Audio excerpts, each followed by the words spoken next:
অধিকার নাই, কিন্তু আমরা তাদেরকে এমন কথা বলি নাই যে তোমাদের বাজারে থাকা এলাকা থাকার অধিকার নাই।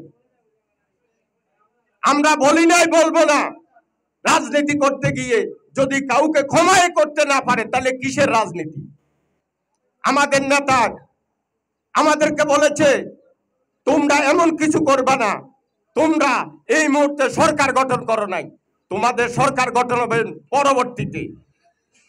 তোমরা, আমি সবার উদ্দেশ্যে বলবো, এমন কিছু করা যাবে না যাতে করে আগামী দিন আমরা কারো মাঝে গিয়ে কারো কাছে ভোট চাইতে গিয়ে আমাদের এই কথা শুনতে না হয় যে ক্ষমতায় আসার আগে আপনারা কি ব্যবহার করেছেন, কোন কোন চেহারা নিয়ে, কোন মুখ নিয়ে আপনারা ভোটের জন্য আসছেন। আপনাদের কাছে আমি অনুরোধ করি ভাই, এমন কিছু করবেন না। বারবার অনুরোধ করি আসছি, এখনো অনুরোধ করি। আমাদের কয়েকজন রে আমি নাম বলবো না। আমি শাহজামাল